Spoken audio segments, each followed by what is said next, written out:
الحمد لله رب العالمين والصلاة والسلام على حبيبه محمد وآله وأصحابه أجمعين.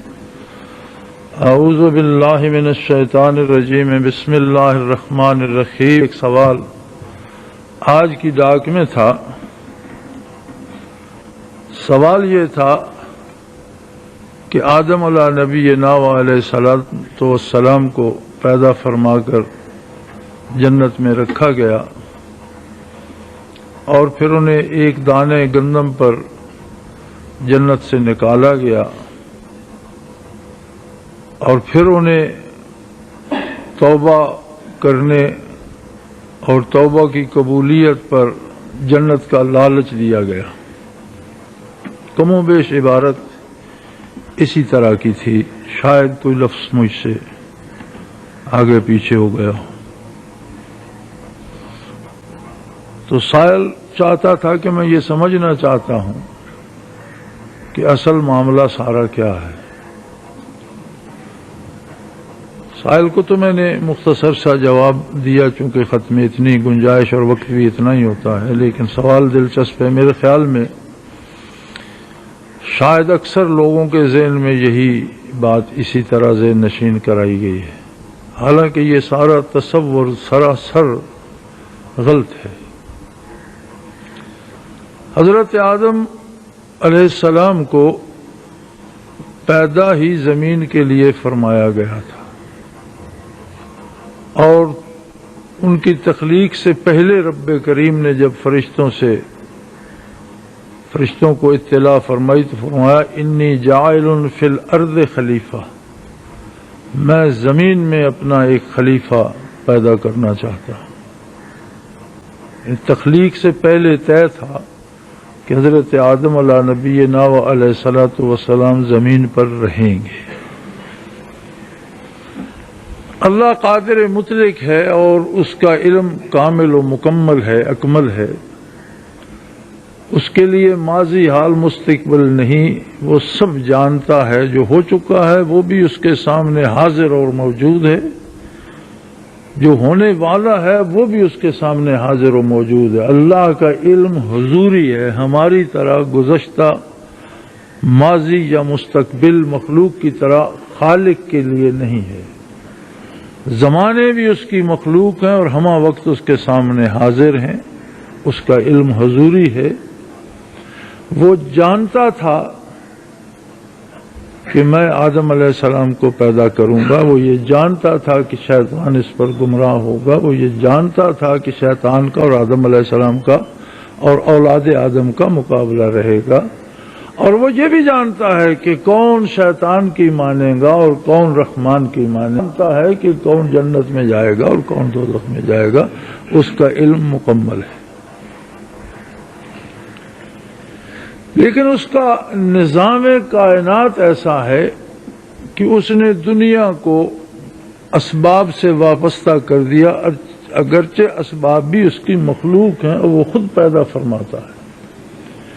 لیکن اس نے ایک قانون بنا دیا کہ دنیا عالم اسباب ہے اور ہر کام کے پیچھے ایک سبب ہوگا.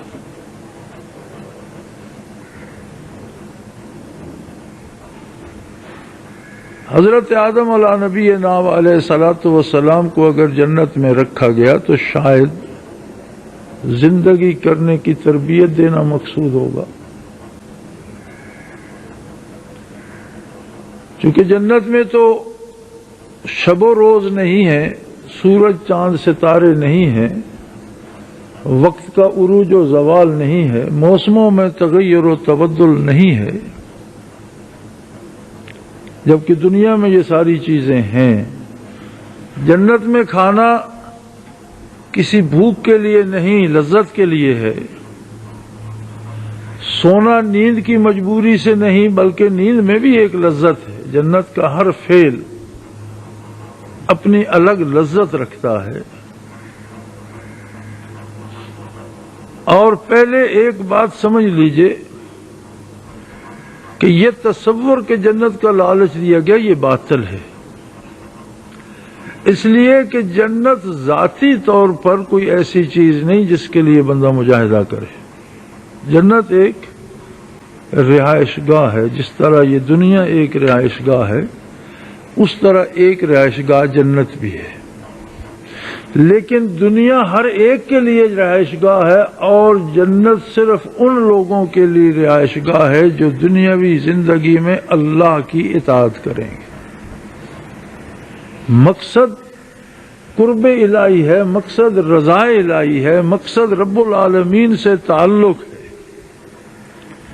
اب کسی بندے سے یہ کہا جائے کہ تمہیں پریزیڈنسی میں ہونا چاہیے، تم کوشش کرو کہ تم پریزیڈنسی میں جا کر رہو، تو اس کا یہ مطلب نہیں کہ وہ پریزیڈنسی کے لیے مجاہدہ کرے گا، اس کا مفہوم یہ ہوگا کہ تمہیں ملک کا صدر بننا چاہیے، جب صدر بنے گا پریزیڈنسی میں رہے گا۔ ہم کسی سے کہتے ہیں کہ بھئی تمہاری تو حیثیت ایسی ہے کہ تمہیں تو گورنر ہاؤس میں ہونا چاہیے، تو گورنر ہاؤس میں تو تبھی ٹھہرے گا جب گورنر بنے گا۔ یہ جو قرآن حکیم نے جگہ جگہ جنت طلب کرنے یا جنت میں ہونے کا حکم دیا، اس سے مراد یہی ہے کہ اللہ کے مقبول بندے بن جاؤ، اپنے اللہ سے محبت کرو، اپنے اللہ کی اطاعت کرو، اپنے اللہ سے عشق کرو، اپنے اللہ کو چاہو، اس کا قرب تلاش کرو۔ جب تم اللہ کے بندے بن جاؤ گے تو ایسے لوگوں کی رہائش گاہ ہے جنت۔ پھر انبیاء علیہم الصلاۃ والسلام معصوم عن الخطا ہوتے ہیں اور ان کا جنتی ہونا تو قطعی ہوتا ہے، انہیں جنت کا لالچ دینے کا کیا مقصد ہے؟ یہ سوچنا کہ آدم علیہ السلام کو توبہ پر جنت کا لالچ دیا گیا، یہ سوچنا اس لیے غلط ہے کہ نبی بہرحال صرف جنتی نہیں، جنتیوں کا بھی نبی ہوگا اور جنتیوں کا بھی سردار ہوگا۔ غیر نبی اور نبی جنت میں برابر نہیں ہوں گے، غیر عالم اور عالم ایک جیسے نہیں ہوں گے، بلکہ یہ سوال کیا گیا کہ جنت میں تو کسی کو ضرورت نہیں ہوگی عبادت کرنے کی اور نمازیں پڑھنے کی، اور وہاں تو کوئی فرائض واجبات نوافل نہیں ہوں گے، تو جنت میں تو علماء کی کوئی قدر و قیمت نہیں ہوگی۔ تو فرمایا گیا کہ علماء کی ضرورت جنت میں بھی ویسے ہی ہوگی۔ لوگ پھر پوچھیں گے کہ مزید رب العالمین سے کیا مانگیں، اور جو بات اہل علم جانتے ہوں گے، جنہوں نے دنیا میں علم حاصل نہیں کیا، وہ نہیں جانتے ہوں گے۔ علماء کی قدر وہاں بھی ہوگی۔ اگر علماء کی ہوگی تو اہل اللہ کی اور صوفیاء کی اس سے زیادہ ہوگی، صحابہ کی اس سے کہیں زیادہ ہوگی، اور انبیاء تو نبی ہوں گے۔ اب یہ سوچنا کہ کسی نبی کو جنت کا لالچ دیا گیا، یہ سوچ سرے سے غلط ہے۔ بلکہ یہ سوچنا کہ عام مسلمانوں کو اللہ نے جنت کا لالچ دیا، یہ صحیح نہیں ہے۔ بلکہ جہاں جنت کی بات کی گئی اس لیے کی گئی جنت تلاش کرو، جنت کے لیے محنت کرو، کہ جنت ایسے لوگوں کی رہائش گاہ ہے جو اللہ کے بندے ہوں گے۔ تو مقصد یہ ہے، ہر کام کے دو معنی، ہر بات کے دو معنی ہوتے ہیں۔ ایک معنی قریب ہوتا ہے، ایک معنی بعید ہوتا ہے۔ معنی قریب کہتے ہیں لفظی معنی کو، معنی بعید کہتے ہیں جو اس سے مراد ہوتا ہے۔ تو اس کا معنی بعید یہ ہے کہ اللہ کی اطاعت کرو، اللہ کی معرفت حاصل کرو، اللہ کی عظمت کو پہچانو، اللہ کے بندے بنو، تاکہ تم اہل جنت میں شمار کیے جاؤ، کیونکہ جنت میں وہ لوگ ہوں گے جن سے اللہ راضی ہوگا۔ تو جنت مقصود بالذات نہیں ہے، مقصود بالذات رضا الہی ہے، کیونکہ جنت بھی تو مخلوق ہے۔ اگر جنت کا حصول مقصود بالذات بن جائے تو یہ بھی شرک ہو جائے گا۔ مقصود بالذات اللہ کی ذات ہے، مقصود بالذات اللہ کی رضا ہے، مقصود بالذات اللہ جل شانہ کا قرب ہے، اور جو لوگ اس میں کامیاب ہوں گے جنت ان کی رہائش گاہ ہے۔ اب سوال کا یہ پہلو کہ آدم علیہ نبینا علیہ الصلوۃ والسلام کو جنت سے نکال دیا گیا، یہ نکال دیا گیا لفظی غلط ہے۔ آدم علیہ السلام کو زمین پر اتارا گیا۔ قرآن کریم نے جہاں بھی ذکر فرمایا یہی فرمایا کہ اب آپ زمین پر جاؤ، اب آپ کو زمین پر بھیجا جاتا ہے، اب آپ زمین پہ جائیں، اور ساتھ یہ بتایا کہ یہ شیطان آپ کا دشمن ہے، یہ وہاں بھی آپ کو دھوکہ دینے کی کوشش کرے گا اور آپ نے اس کا مقابلہ کرنا ہے، جس کا ایک تجربہ آپ کو جنت میں ہوگا۔ رب کریم نے جو قرآن حکیم میں اطلاع دی ہے وہ یہ ہے کہ وَلَا تَقْرَبَا هَٰذِهِ الشَّجَرَةَ، اے آدم اے حوا، تم دونوں اس درخت کے قریب مت جانا، اس کا پھل مت کھانا۔ اب وہ شجرہ گندم ہے وہ درخت یا وہ درخت کوئی اور تھا، یہ اللہ جانے۔ مفسرین کرام نے فرمایا کہ یہ گندم کا پودا تھا یا گندم کا دانہ تھا، اور شیطان چونکہ آسمانوں پہ رہتا تھا اور بعثت آقا نامدار صلی اللہ علیہ وآلہ وسلم تک شیطانوں کا اور جنات کا آسمانوں پر داخلہ بند نہیں تھا، آسمانوں میں جا گھستے تھے، اور بعثت محمد الرسول اللہ صلی اللہ علیہ وسلم پر جنوں اور شیطانوں کا آسمانوں میں داخلہ بند کر دیا گیا۔ اب جو بھی اوپر جاتا ہے اس پر مار پڑتی ہے، شہاب ثاقب چلتے ہیں، آگ برسائی جاتی ہے اس پر، اور اب وہ وہاں نہیں جا سکتے۔ آسمانوں کی ایک الگ دنیا ہے، آپ اسے زمین پر قیاس نہ کریں۔ آسمانوں کی دنیا اگرچہ زمین سے کھربوں گنا وسیع ہے، لیکن آسمان اول پر کھڑا ہوا بندہ آسمان ہفتم سے اوپر کھڑے ہوئے کے ساتھ اس طرح بات کر لیتا ہے جس طرح میں آپ سے کر رہا ہوں۔ وہاں کے فاصلے، وہاں کے دن رات، وہاں کی فضائیں وہاں کی ہیں، یہاں کی نہیں ہیں۔ جنت عند سدرۃ المنتہا، سدرۃ المنتہا عندہا جنت الماوا، جنت کی جو نشاندہی کی گئی کہیں سدرۃ المنتہا سے آگے ہے۔ اب شیطان کسی آسمان پر کھڑا تھا، وَقَاسَمَ لَهُمَا إِنِّي لَكُمَا لَمِنَ النَّاصِحِينَ، اس نے اللہ کی قسم کھائی کہ اس درخت کا پھل کھا لو تو تم ہمیشہ اللہ کے قرب میں رہو گے، اور پھر اللہ کی قسم کھائی کہ میں تمہاری بھلائی کی بات، انی لکما لمن الناصحین، قرآن بتاتا ہے۔ اب انہیں دنیا کا تو تجربہ نہیں تھا، اللہ نے پیدا فرمایا اور میاں بیوی مائی صاحبہ اور آدم علیہ السلام جنت میں تھے، ان کے تصور میں بھی یہ نہیں تھا کہ کوئی اللہ کی قسم بھی جھوٹی کھا سکتا۔ جب اللہ کی قسم اس نے کھائی، انہوں نے سمجھا صحیح کہہ رہا ہے، انہوں نے وہ دانہ کھا لیا۔ اور جب دانہ کھایا تو اس کی خصوصیت تھی کہ جنت میں تو ان کے وجود جنتی لباس سے ڈھکے ہوئے تھے، اب وہ چونکہ دنیا کی غذا تھی، دنیا میں کھانا مقدر تھی، جب وہ کھایا تو دنیاوی اسباب ظاہر ہو گئے، وجود بڑھنا ہو گیا، آپ نے پتوں سے وجود ڈھانکا۔ اللہ کریم نے فرمایا آپ کو منع کیا تھا اور بتایا تھا یہ دھوکہ کرے گا، چلو بہرحال آپ کو ایک تجربہ ہو گیا، اب آپ تشریف لے جائیے زمین پر، اور شیطان کو بھی اس کے بعد یہ زمین پر آپ سے مقابلہ جاری رکھے گا۔ آپ کو ایک تجربہ ہو گیا، اب آئندہ اس سے اپنی اولاد کو بھی سمجھائیے کہ شیطان سے مقابلہ کرنا ہے۔ اب اس میں نکال دینے کی بات کہاں سے آ گئی؟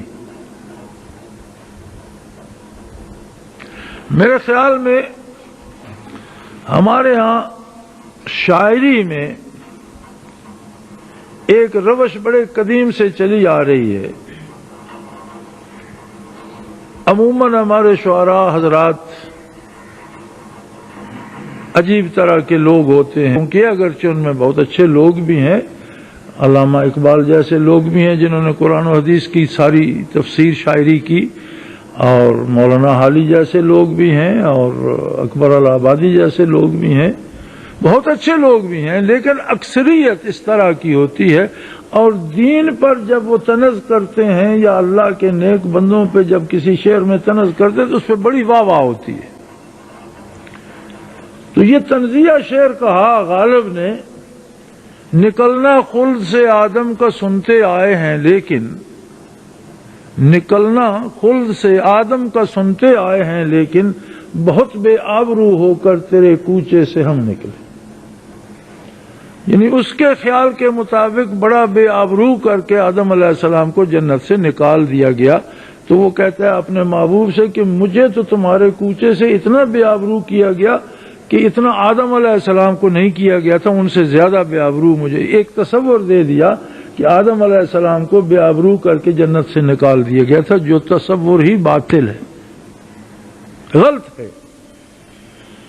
آدم علیہ السلام کو پیدا ہی زمین پر رہنے کے لیے کیا گیا اور زندگی مستعار سے گزرنے کے بعد انہیں جنت پہنچنا تھا. یہ الگ بات کہ اللہ نے انہیں جنت دکھا دی، اور نبی شاہد عدل ہوتے ہیں. حضور علیہ الصلوۃ والسلام شب معراج تشریف لے گئے، آپ نے رب العالمین کو دیکھا.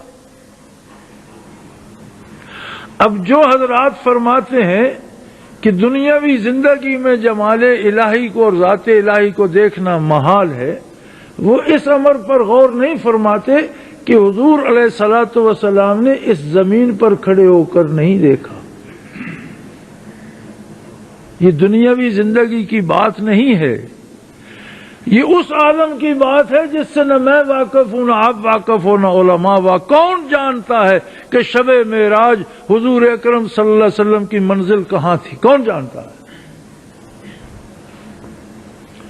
جبرائیل امین ساتھ تھے، سدرۃ المنتہا پر پہنچ کر وہ رک گئے. عرض کہ یا رسول اللہ اس سے آگے میری مجال نہیں ہے. اگر یکسر منہ برتر پرم فروغ تجلی بسوزد پرم، اس سے آگے میں ایک بال برابر بھی بڑھوں تجلیات الہی مجھے جلا کر راکھ کر دیں گی، میرے پر جل جائیں گے، میں اس سے آگے نہیں جا سکتا. پھر ایک سواری حضور کو دی گئی جس کا نام رفرف تھا. ایک کوئی تخت تھا جس پر حضور جلوہ افروز ہوئے اور وہ لے اڑا. اب کہاں لے گیا؟ قاب قوسین او ادنا. قوسین کہتے ہیں کمانوں کو، قرآن کہتا ہے قاب قوسین، دو کمانوں کے درمیان لے گیا. او ادنا، یا اس سے بھی قریب تر. اب کچھ حضرات نے یہ بھی لکھا ہے کہ جب آپ بازو بڑھاتے ہیں تو یہ قوس بن جاتی ہے، کمان بن جاتی ہے، اور جب کسی کو آپ سینے سے لگا لیتے ہیں تو یہ اس سے بھی قرب بڑھ جاتا ہے. کہ قادر مطلق نے اپنے حبیب کو اپنے دست قدرت میں لے کر اپنے سینے اقدس سے لگایا. کچھ دوسرے علماء کہتے ہیں نہیں، یہ بہت قریب تر فاصلے کی بات ہے، اس طرح کی بات نہیں. لیکن یاد رکھو قرآن نے بھی تو اللہ کے لیے ید کا لفظ استعمال کیا، ید اللہ فوق ایدیہم، اللہ کا ہاتھ ان کے ہاتھوں پر ہے. جب کوئی ایسا نام اللہ کے لیے لیا جاتا ہے تو اس کا معنی بعید مراد ہوتا ہے. ہاتھ پر ہاتھ ہونے سے کیا مراد ہے کہ اس کی تائید ساتھ ہے. تو اللہ کا ہاتھ اور بندے کا ہاتھ ایک جیسا نہیں، اگرچہ لفظ ایک جیسے ہیں. بندے کے لیے یاد آئے گا تو یہی ہاتھ مراد ہوگا، اللہ کے لیے یاد آئے گا تو اس کا دست قدرت مراد ہوگا، جیسا اسے سزاوار ہے. ہم اس کی شکل نہیں بنا سکتے. اسی طرح کعبہ قوسین جب اللہ کے لیے استعمال ہوگا تو جیسا اس کی شان کو سزاوار ہے ویسا مفہوم ہوگا. لیکن میں اس بات کا قائل ہوں، صوفیاء اس بات کے قائل ہیں، اہل نظر اس بات کے قائل ہیں، علماء اس بات کے قائل ہیں کہ اللہ جل شانہ کا جمال محمد الرسول اللہ نے شب معراج دیکھا. اور علماء سارے اس بات پر بھی متفق ہیں کہ میدان حشر میں جو نجات پائیں گے وہ سارے اللہ تعالی کو روبرو دیکھیں گے. لوگ میدان حشر میں دیکھیں گے، محمد الرسول اللہ نے شب معراج میں دیکھا. اس لیے کہ حضور اللہ کی ذات کے چشمدید گواہ ہیں. آپ نے جنت کا ملاحظہ فرمایا، آپ جنت کے چشمدید گواہ ہیں۔ آپ نے دوزخ کا ملاحظہ فرمایا شب معراج، آپ دوزخ کے بھی چشمدید گواہ ہیں۔ اب یہ کوئی نہیں کہہ سکتا کہ محمد رسول اللہ نے کہا تم بدکاری کرو گے تو دوزخ میں جاؤ، پتہ نہیں دوزخ ہے بھی کہ نہیں دوزخ ہے۔ محمد رسول اللہ نے بنفس نفیس اس کا ملاحظہ فرمایا۔ تم نے نہیں دیکھا نہ دیکھو، میں نے نہیں دیکھا نہ دیکھوں، سارا جہان نہ دیکھے، محمد رسول اللہ نے دیکھا۔ اب کوئی کہ جنت ہے یا نہیں، حضور نے جنت کا وعدہ تو فرمایا لیکن حضور نے جنت دیکھا؟ ہاں حضور نے جنت دیکھا، شب معراج معائنہ فرمایا سارے جنت کا آپ نے دیکھا۔ اب اسی طرح کوئی کہہ دے خدا ہے خدا ہے، کیا رسول اللہ نے خدا دیکھا؟ آپ کیا کہیں گے؟ کیا آپ نے دیکھا تو نہیں تو بات تو مشکوک ہو جائے گی۔ اس لیے یہی صحیح ہے کہ حضور عینی شاہد ہیں جمال الہی کے۔ اگر آخرت میں جنتی دیکھیں گے تو حضور علیہ الصلوۃ والسلام جہاں تشریف لے گئے وہاں تو کسی جنتی کا بھی گزر نہیں۔ اگر آپ نے صلی اللہ علیہ وسلم نے دیکھا تو کسی کو کیا اعتراض ہے؟ بھئی آپ دنیا کی بات وہاں کیوں لگاتے ہیں؟ وہاں دنیا تھی کیا؟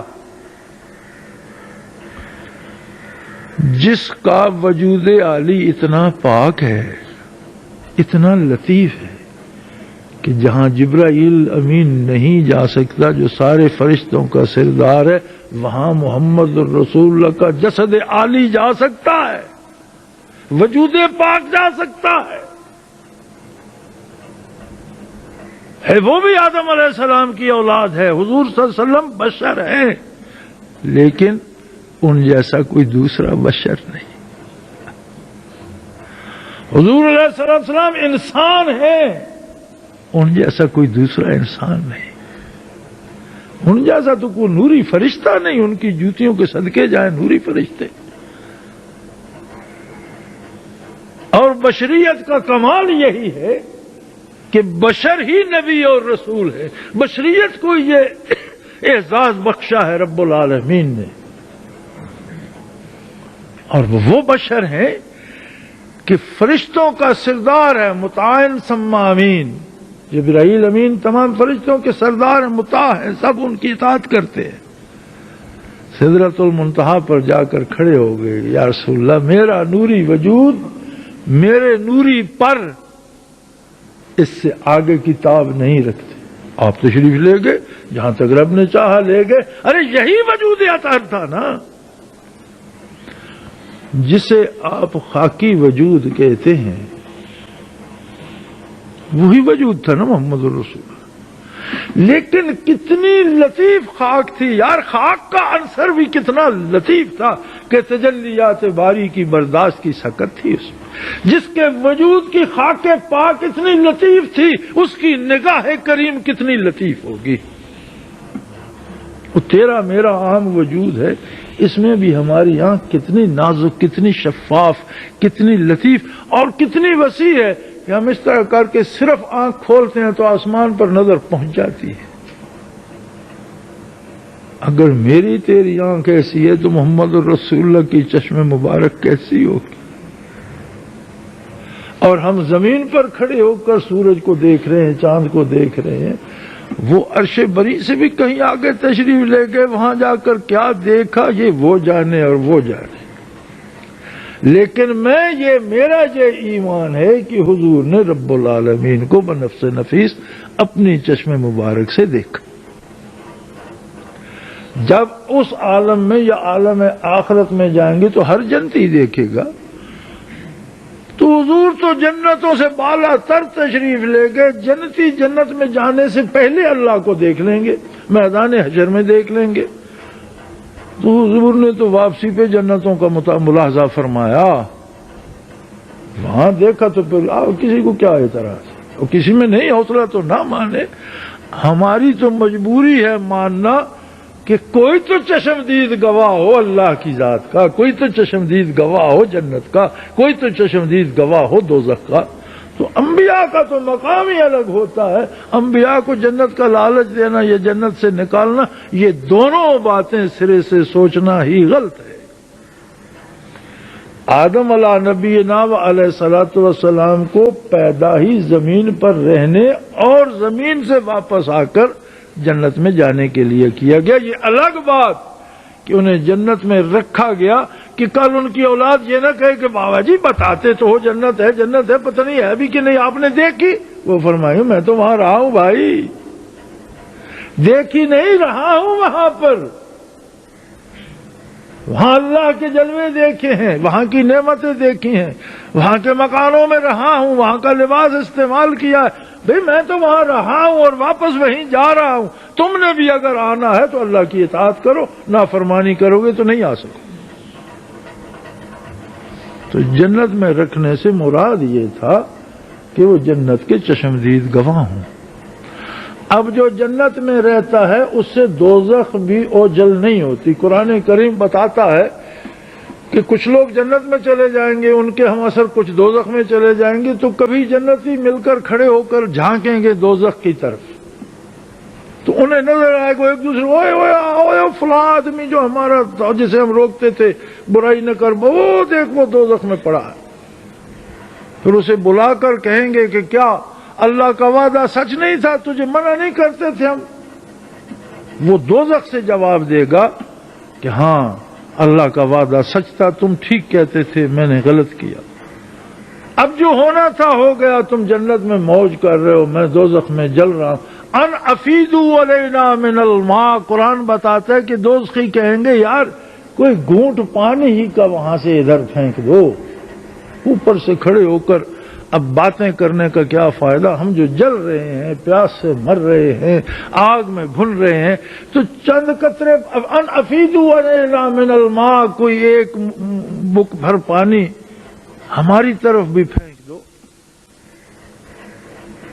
تو وہ کہیں گے نہیں, یہ تو اللہ کی جنت ہے, وَحَرَّمَهَا عَلَى الْكَافِرِينَ, اس نے تو جہنمیوں پر اسے حرام کر دیا. ہمارے باپ کی تو نہیں ہے کہ تمہیں دیں, اللہ کا مال ہے, اس نے تمہارے لیے منع کر دیا, وہ نہیں دینے دیتا.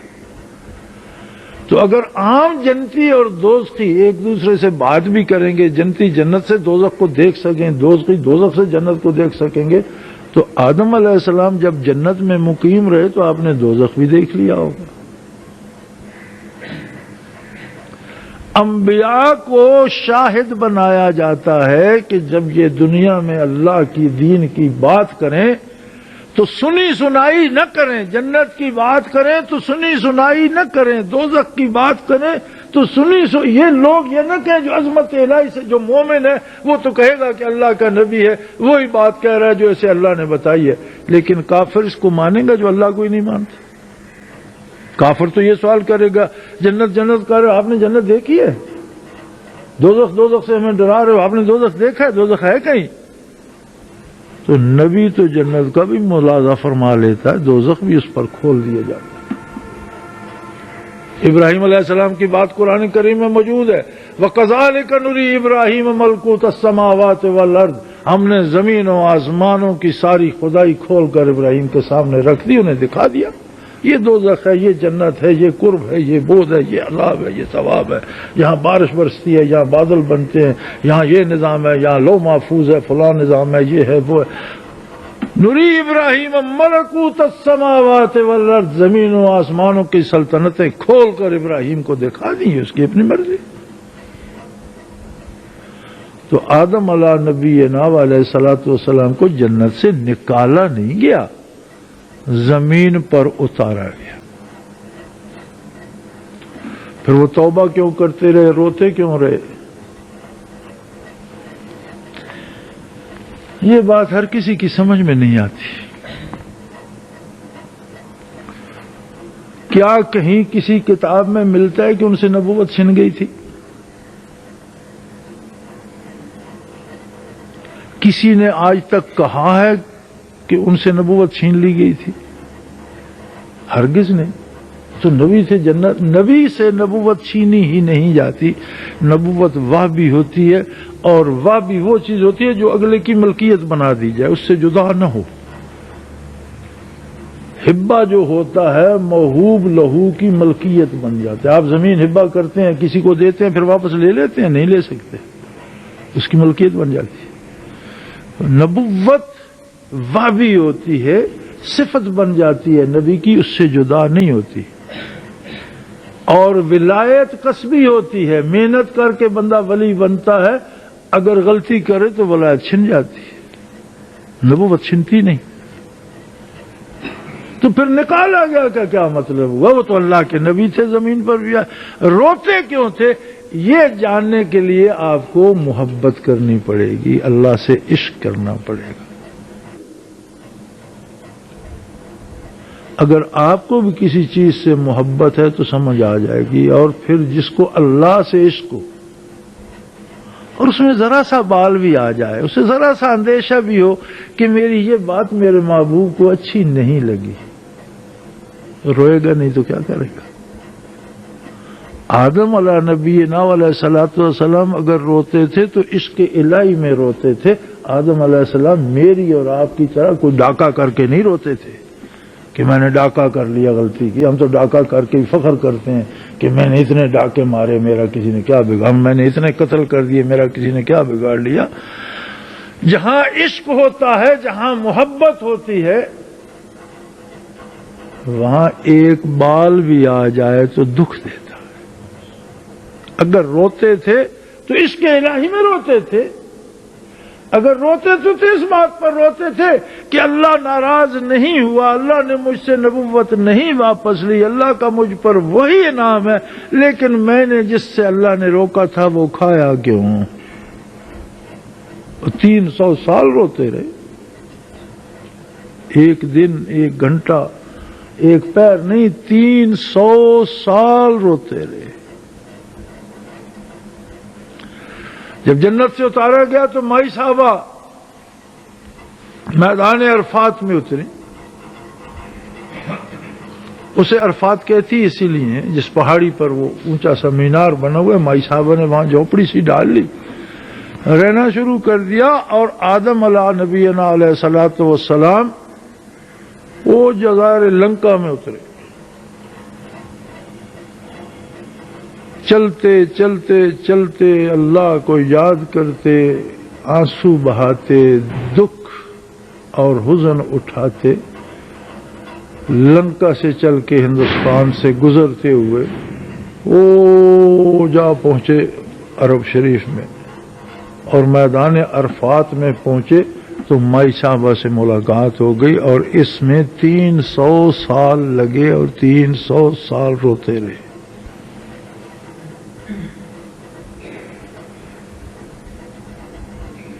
اور فرماتے رہے رب انی ظلمت نفسی ظلما، یا اللہ میں نے اپنے آپ پر بڑا ظلم کیا. اب یہ قرآن کی آیت ہے،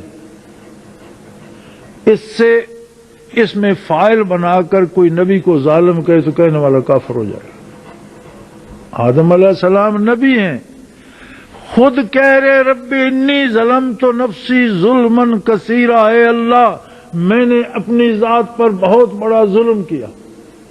لیکن کوئی کہے کہ آدم علیہ السلام ظالم تھے تو کہنے والا کافر ہے. حضرت یونس علیہ السلام نے کہا لا الہ الا انت سبحانک انی کنت من الظالمین، یا اللہ تو پاک ہے، تیرے بغیر کوئی معبود نہیں، اور میں بڑا ظالم تھا، میں نے ظلم، انی کنت من الظالمین، میں ظالموں میں سے تھا. وہ خود کو ظالم کہہ رہے، لیکن میں، آپ یا کوئی بندہ یونس علیہ السلام کو ظالم کہنے والا کافر ہو جائے گا. اس لیے کہ نبی اور رب کی جو آپس کی بات ہے وہ نبی جانے اور رب جانے، ما شما اس میں دخل نہیں دے سکتے.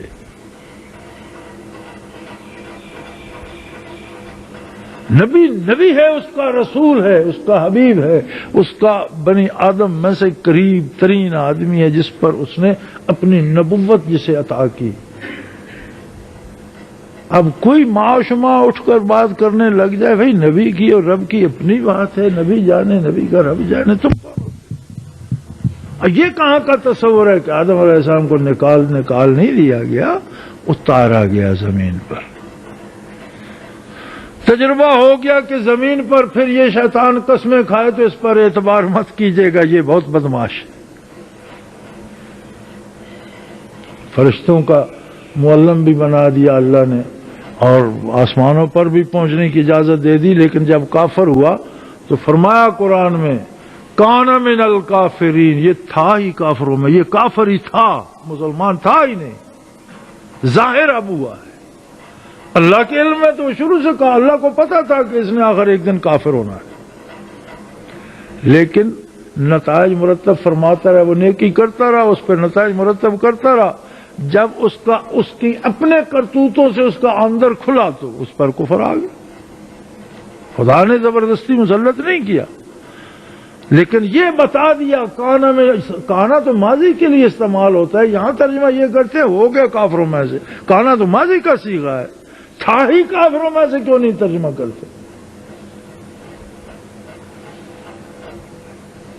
اور اسی طرح ہم روزمرہ دیکھتے ہیں کتنے لوگ ہوتے ہیں جو اللہ اللہ کرتے ہیں، اہل اللہ کے ساتھ رہتے ہیں، عبادتیں کرتے ہیں، اور ایک وقت آتا ہے کہ الگ ہو کر ان پر فتوے لگانا شروع کر دیتے ہیں، اور ہر ولی کے ساتھ ہو۔ مجدد الثانی رحمۃ اللہ تعالی علیہ کے قابلی مرید تھے مولوی، انہوں نے الگ ہو کر مجدد الثانی رحمۃ اللہ پر کفر کے فتوے لگائے۔ کیوں؟ وہ تھے ہی اندر سے کھوٹے۔ جب تک ان کے ساتھ رہے، اللہ بھی بے نیاز ہے، ان کی تجلیات اور ان کے دل کے انوارات ان کے دل میں بھی ڈالتا رہا۔ جب انہوں نے اپنا آپ ظاہر کیا، اس نے ہر چیز سلب کر لی اور دھتکار دیا۔ جس طرح شیطان جب تک سجدے کرتا رہا، وہاں بیٹھا رہا فرشتوں میں سردار بن کے، جب بات کھولی تو اپنی جگہ پہ آ گیا، اور اللہ نے فرمایا مجھے تو پتا تھا کہ یہ کافر ہے، کانا من الکافر، تھا ہی کافروں میں سے۔ تو میرے بھائی، آدم علیہ السلام کو زمین پر اتارا گیا اس لیے کہ پیدا ہی زمین کے لیے فرمایا گیا تھا۔ نسل آدم نے زمین پر ہی بڑھنا تھا، اس میں نبی مبعوث ہونے تھے، اس میں فرعون بھی ہونے تھے، شداد اور نمرود نے بھی ہونا تھا، اس میں ابراہیم و اسماعیل نے بھی ہونا تھا، یعقوب اور اسحاق علیہ السلام نے بھی ہونا تھا، اس میں عیسیٰ علیہ السلام نے بھی ہونا تھا، اور ان یہودیوں نے بھی ہونا تھا جو ان کے قتل کے در پہ تھے، اس میں نے آپ نے بھی ہونا تھا، اور اس میں محمد الرسول اللہ صلی اللہ علیہ وسلم نے بھی ہونا تھا، آپ کے جانثاروں نے، ابو بکر و عمر نے، اس میں ایسے لوگوں نے بھی ہونا تھا جنہیں اللہ نے کہنا تھا کہ آؤ دیکھو بدر میں تم کہتے تھے کہ کیسی مخلوق پیدا کر رہا ہے، دیکھو ان کو میرے کیسے بندے اور کیسے جانثار ہیں، کہ دہی دامن تہی دست لشکر جرار کے سامنے سینہ سپر ہے صرف میری رضا کے لیے۔ اب جاؤ فرشتوں، ان کی جگہ جا کر لڑو، جاؤ ان کا کام جا کر کرو، تم ہی کہتے تھے نا کہ کیسے لوگ پیدا کر رہا ہے تو جاؤ اب ان کی خدمت کرو۔ تو فلسفی یہ نہیں ہے کہ انہیں جنت سے نکالا گیا اور پھر کہا اب توبہ کرو تو جنت کا لالچ دیا گیا، یہ سراسر باطل ہے، شاعرانہ تصور ہے۔ ایمان یہ ہے، عقیدہ یہ ہے کہ انہیں پیدا زمین کے لیے فرمایا گیا، زمین پر اتارا گیا، شیطان کے دھوکہ دہی کی واردات ان کے ساتھ وہاں ہو گئی، اور اللہ نے روکا نہیں کہ انہیں تجربہ ہو جائے، فرمایا دیکھا یہ کس طرح بدماشی کرتا ہے، اب زمین پر تکڑے رہنا۔ پھر انہوں نے دوسری دفعہ تو اس سے دھوکہ نہیں کھایا، وہی تجربہ ہی رہا نا، اور پھر تب سے اب تک انسان اور شیطان کا مقابلہ جاری ہے۔ جنت کا لالچ انہیں کس نے دینا تھا؟ وہ تو قطعی جنتی تھے، اللہ کے نبی تھے، جنتیوں کے سردار تھے، اور کسی عامی کو بھی جنت کا لالچ نہیں دیا جاتا۔ جنت ایک رہائش گاہ ہے، جنت مخلوق ہے، اللہ نے بنائی ہے، مخلوق کی پوجا کی اجازت تو اسلام نہیں دیتا۔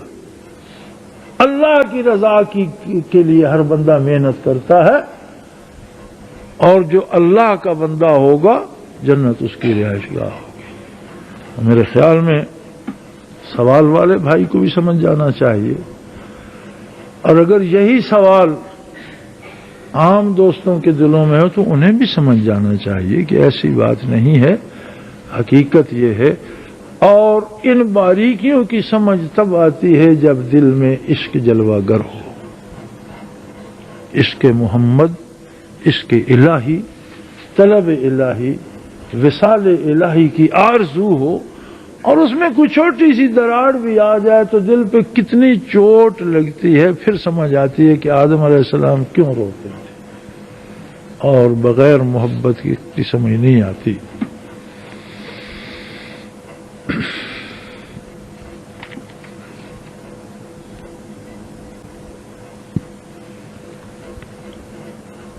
اللہ کریم اپنی سچی محبت، صحیح ایمان اور خلوص کی دولت عطا فرمائے۔ وآخر